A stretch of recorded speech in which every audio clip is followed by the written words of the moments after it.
at around 7 p.m. local time in Afghanistan last night. The United States military used a GBU-43 weapon in Afghanistan.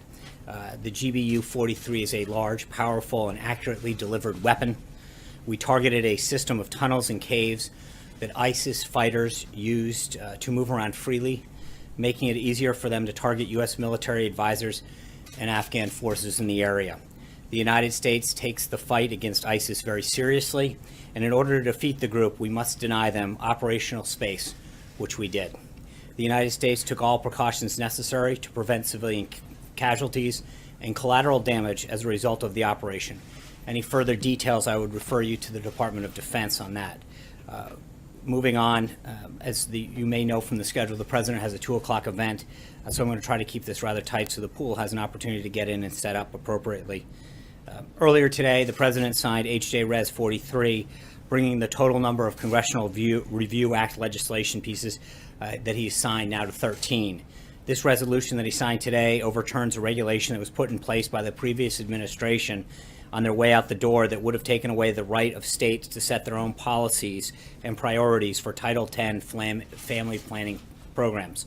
Our federal system was set up to allow states to address the unique needs of their own populations when possible, especially when it comes to programs as important and sensitive as family planning. With the bill signing, the President has restored respect to states' rights on this particular issue. As I mentioned at the top, there's an event at 2 o'clock where the President will be meeting with the brave first responders who were involved in the I-85 bridge collapse and thank them that occurred in Atlanta, to thank them for their work and dedication in addressing this horrible situation. The bridge collapsed during rush hour on March 30th, but due to the heroic efforts of Atlanta's first responders, some of whom will be here today, no lives were lost. The President's proud to host these brave individuals and honor their commitment to protecting their community. Later this afternoon, the President will head to Florida for the Easter holiday. He will be departing Joint Base Andrews via motorcade as the preparations for the Easter egg roll are well underway on the South Lawn, preventing a Marine One departure. And while we're on the topic, I know it was brought up the other day, so just to give you a quick notes on what to expect this coming Monday. We expect more than 21,000 people to attend the Easter egg roll. The allocations of tickets have been given to schools, children's hospitals, and military and law enforcement families. Commemorative eggs will be handed out to the children who attend.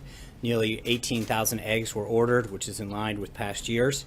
The event will start at 7:30 with different groups of guests arriving every 2 hours to ensure that all the children have an opportunity to participate in more than a dozen activities that will be available.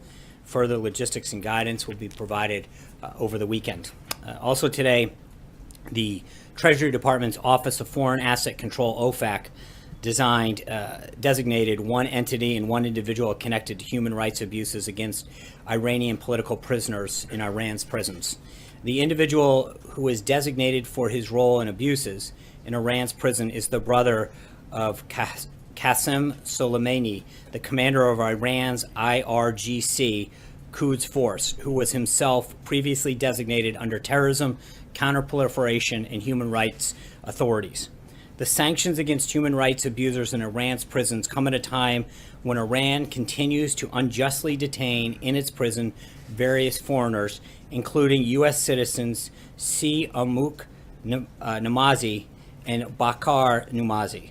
We join recent calls by international organizations and UN human rights experts for the immediate release of all U.S. citizens unjustly detained or missing in Iran so that they can return to their families. OFAC also designated 2 ISIS financial facilitators as ISIS supporter in North Africa, continuing our ongoing effort to disrupt key leadership nodes for the group. Moving on, over the past few days, the President and members of the Cabinet have held many meetings and discussions with their international counterparts about the significant foreign policy challenges facing our world. Yesterday, you heard from the President himself alongside NATO Secretary General about the need for a strong funded alliance to combat terrorism, the humanitarian crisis ongoing in Syria, and many other serious threats to our collective safety and security. Also yesterday, Ambassador Nikki Haley, along with her counterparts from 9 other nations, voted in favor of a draft resolution to denounce the heinous chemical attack carried out by the Assad regime last week. Unfortunately, but not surprising, Russia stood in the way of this resolution. However, I'd like to point out that the abstention of China on the heels of President Xi's recent successful visit in Kazakhstan, a longtime Russian ally and former member of the Soviet Union. Both of these abstentions are notable and signify that the United States is persuading the world that the use of weapons of mass destruction cannot go unanswered. Secretary Tillerson, as you know, was in Russia yesterday to meet with his counterpart and ensure that they are made fully aware of the United States' positions in both areas of practical cooperation, such as defeating ISIS, and areas where Russia does not share our interest and values. As you know, the Vice President will be departing for his 10-day trip to South Korea, Japan, Indonesia, and Australia on Saturday morning. His office will be providing more information later today. Finally, I'm glad to announce that the President will host the Prime Minister of Italy for an official working visit to the White House next Thursday, April 20th. The leaders will discuss the upcoming G7, which will be hosted in Italy and Sicily, and a range of issues of mutual concern. With that, I'm glad to take some of your questions. Sean, where is the administration on cost-sharing subsidies for insurance companies? That is an area that is being internally discussed at this time. Undecided? It's not undecided. There is an ongoing discussion on that matter. Matt. Thanks, John. The last few days have seen a number of policy shifts by the president on China as a currency manipulator, the XM Bank, the order of doing healthcare and taxes. There's more, but I won't belabor the point. What should the American people make of these shifts, and are there any policy areas that are non-negotiable? Well, I think, respectfully, I think you can look at what you're referring to as a shift in a lot of ways, and by that I mean I saw a couple instances with respect to NATO being one of those shifts yesterday, and if you look at what's happened, it's those entities or individuals in some cases or issues evolving towards the president's position, and NATO in particular, he talked about the need of countries to pay their fair share, to live up to their commitments of 2% of GDP. He talked about the need for NATO to focus more on terrorism. NATO has done just that. And it is something that he pointed out in the first debate in September of last year. He talked about the fact that NATO is moving towards what he has been calling for. And I think in some cases, the issues evolve, that it's not just a clear and fast statement that that the entity itself is moving towards his, or the issue is evolving towards the position that he articulated, and that can't be proven more true in the case of NATO, where he laid out two very clear positions that he had an issue with NATO, and as far back as September of last year, started to recognize that institution was moving much more towards his position. Secretary General noted that as well yesterday. Just a quick follow-up, if I may.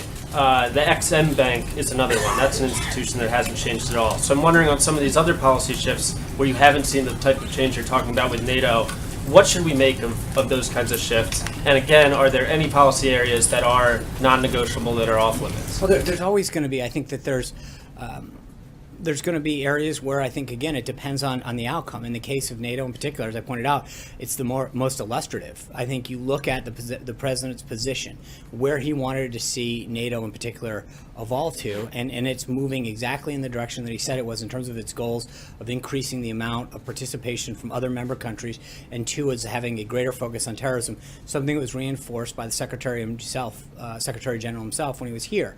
I think when you look at these issues and you recognize the direction in which they're moving in a direction that the president stated very clearly. John.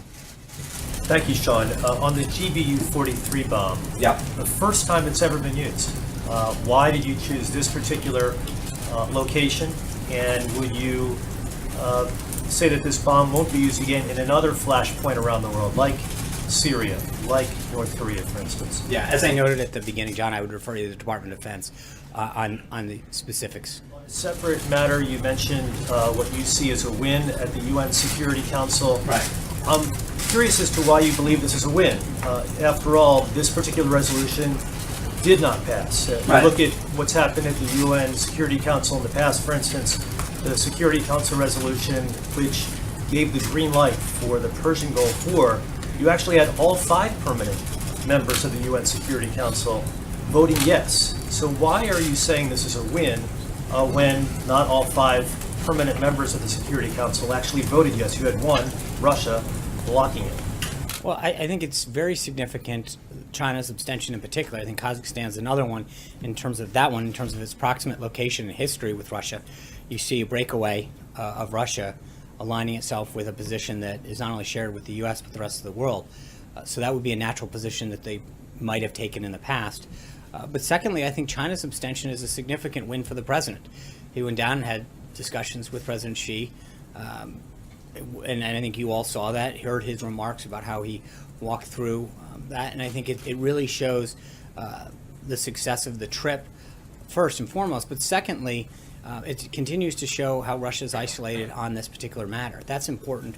So I think on a variety of fronts, it really was a huge win for the United States and for the persuasiveness of the president. John Gizzi. Thank you, Sean. In his remarks to us off camera, OMB Director Mulvaney talked about the vision of the federal government being reorganized as, in some cases, more agencies. And he said also that the final plan will come not just from right-wing think tanks, I believe that was his phrase, coupled with the president's statement on the XM Bank. Is he already receiving any criticism or voices of disappointment from small government conservatives who backed him strongly? I refer to groups such as Americans for Tax Reform or the Cato Institute. Well, I can't say that I've scanned every group's statements about this particular subject, but I can tell you that he's gotten a lot of very positive feedback, as well as Director Mulvaney, for their effort. As the director noted, you have a government that in large part has never been reorganized, it's just been added to. And when you look at the disparate number of agencies and programs that now flow throughout the government to do, in some cases, the very same thing, and are housed in a variety of agencies throughout the government, the question that you have to ask yourself is not only is the taxpayer getting the best bang for their buck, but are the people that those services are intended to be provided for getting the best services? So Director Mulvaney's effort at the president's direction to really look at how government is organized and operating, I think, is a very significant step. And I think one of the points that he noted is that this is something that should unite conservatives and liberals and Republicans and Democrats. Good government, an effective, efficient government, is something that really doesn't have an ideological home. I think it's something that we all can agree on, that the more that we can effectively deliver for the American citizen and deliver for the American taxpayer, effective and efficient government is something that we should all probably be in line with. Richard. Thank you, Sean. The U.S. ambassador at your Organization for the Prohibition of Chemical Weapons says that Syria uses chemical weapons abetted by Russia. Syria uses a weapon abetted by Russia's continuing efforts to bury the truth. Was the president offered proof of such truth-burying efforts by Russia? Was he offered Proofs of this, evidence that this is happening? Not that I'm aware of. No? I would like to know also, you've been putting in the same sentence Syria, Iran, and North Korea as failed state, Russia's being not a failed state but part of this. Has it become the, to use an old expression, the axis of evil of this administration? I think it's important to note who Russia is on the side with right now and where they stand. I think it draws a huge contrast to show who's on what side of this argument in this crisis. And I think it's important to note the difference that who they're with. And that's, I think, a very notable thing. I'm not going to go any further than to say that. Very quick last question. With the National Hockey League playoffs just started, will the president cheer for the Rangers or the Caps? Respectfully, that's really not been a subject that's come up too often in the White House. So I'm going to keep with our Richards and go to Richard Elliott from WSB TV in Atlanta, Georgia. Obviously, our concern is the reconstruction of 85. We understand that the president is meeting with the first responders this afternoon in just a few minutes, actually. But we wanted to ask about the federal commitment to getting I-85 rebuilt as far as federal dollars and easing some federal regulations to get the job done quickly. So a couple of things on that front. Immediately following the tragedy that ensued in Atlanta, the president directed the Federal Highway Administration to release $10 million. And then we have begun to work with the appropriate agencies to expedite that process. I know that there are critical repairs that have to get made, and I think that not only that the initial funding will help with that for the roads and the bridges and the emergency access that needs to get handled, but under emergency relief efforts, there are ways to expedite some of that funding, and the Department of Transportation and the Federal Highway Administration are probably the best way to get a better answer on that. But there are ways that some of that funding can be expedited beyond the initial commitment that the federal government has made. Mary. Thank you, John. Back on some of these shifts, on China in particular, the president did not mince words during the campaign. Now he says he and President Xi have been bonding. Xi means well. He says China's not a currency manipulator. What message does this send to the president's supporters who sent him to the White House thinking he'd be following through on his tough talk against China? I think the president's tough talk was on a variety of subjects, was to get results for the American people. That's what he has pledged to do, to get more jobs here, to grow more manufacturing, to keep our country safe. The president and President Xi had a great meeting. The president likes President Xi and got to know him really well in Mar-a-Lago, and I think has established a really good relationship working forward. But at the end of the day, this is always about developing a better situation for the American people, and I think he's done that. And a follow-up, if I may, the president told the Wall Street Journal that President Xi helped him realize that North Korea is not so easy. Did the president underestimate the complexities of this? Did he underestimate how difficult this was going to be? No, I don't think so at all. And I think if China is able to help get a deal with China, the president would appreciate that. I think this would be great for China as well. And as the president noted this morning, if China can help us do that, it'll be great. And if not, we'll go and handle that ourselves with our allies. Steve. On currency manipulation, why specifically did he decide to abandon this? And what other tools does he have in his toolbox to try to modify China's trade balance? I think that's a very, very complex issue, and I think I'm going to leave it to the president to specifically answer that. Vivian. But he hasn't given up on trying to modify No, China's he is. trade balance. It's not. I think the president is going to continue to make significant progress when it comes to that issue and to how our relationship is with China. He showed already what a great relationship he has with President Xi, and the results are already starting to pour in. And I think that is an issue in particular that the president is best to address. Vivian. 2 questions, Sean. You were very forthcoming about the TikTok leading up to the missile launches in Syria. So can you give us any background on the Moab in Afghanistan? Was there a situation room scenario? Was this several days in the making? And my second question is, the president has been very critical of the intelligence community leading up to his inauguration. He's obviously been working very closely with the intel community on at least on these situations in Syria and Afghanistan. Has his opinion changed toward the IC? In the first question, again, I think General Nicholson at United States Forces Afghanistan is best to address the TikTok on the situation over there. But as far as the president's consultation, I understand. I think that the U.S. Forces Afghanistan, as well as the Department of Defense, are best to walk through the military operations that are ongoing there. I think with respect to the intelligence community and the national security team, as you know, the president has put together a world-class cabinet of top-notch national security experts, from General Mattis, General Kelly, General McMaster, and others that continue to provide him the best advice to make the best decisions for this country. And it's that, he continues to rely on them, and Director Pompeo, Director Coates at the DNI, they continue to give him sage advice about how to best position the United States. Zeke. Thanks, John. Following up on that question, did the president specifically authorize the use of this piece of ordinance? Again, I'm not going to get into the details right now. I'm not, as I mentioned, I'll let the Department of Defense handle the lead on this one. And follow up on Mr. Dustman's question earlier regarding the Exim Bank. You didn't answer specifically what has changed about the Exim Bank that has led the president to reevaluate his previous. Let me get back to you on the Exim Bank specifically. I think it's a very complex issue, and I would like to get back. Anita. 2 questions about the budget. Are you all prepared to hold things up? We've got a couple weeks left here. How serious are you about getting money for the wall? Would you hold up the spending plan for that? And I had one other question. So the government is currently funded through April 28th under a continuing resolution. We've made very clear to Congress that the president's priorities are increasing military spending and security of our border.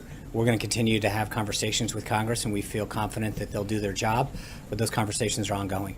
So you can't say whether you would have to have money in this budget or this budget? I will leave it to our team to continue the negotiations that they're having. Okay, and then the second question on the budget was, there's a proposal now to punish members of Congress who do not pass the spending plan in a variety of ways, withhold salary, even arrest. Do you support that Congress should be punished if Let's see. I think we're making significant progress. I feel very good about the momentum, and so I don't want to start getting into whether who's going to be naughty and nice. We're doing Kayla. Sorry, Sean. Thank you, Sean. Historically, sitting presidents have refrained from stating preferences on where parts of the free market economy goes. Yesterday, President Trump said he wants low interest rates, he wants a weaker dollar, and then the market followed his preferences. So given his criticism of other economies and their intervention, how do you characterize that response? I think the president has made it very clear from the beginning that he's going to do what he can to fight on behalf of American consumers and American businesses to make sure that we can help create a environment here in America where businesses grow and industries continue to hire and jobs can come back, and then middle income Americans can get some tax relief and keep more in their money and their hard-earned dollars. But traditionally, you have low interest rates when the economy is weak and needs help, and then they recover when the economy strengthens. So what was he trying to get at? I understand. I think what he is trying to do is, as you know, Kayla, through a lot of the coverage and a lot of the meetings that you guys have covered and seen here at the White House, the president is continuing to meet with business leaders and people who are creating jobs, union leaders, to find out what we can do. And the president has heard a lot and gotten a lot of feedback and already taken great steps to make sure that we can create a regulatory and tax environment that's going to help grow America's economy and put people back to work. That's plain and simple. And I think what he'll continue to do is fight on behalf of the American people. I hate to cut this short, but we literally have 10 minutes before the Hey, president's Sean, going to just very speak. quickly though, did the president not know about the Moab strike? I don't know why you Your can't answer talk to me about that he it. didn't authorize it, Sean? Sean, can you get any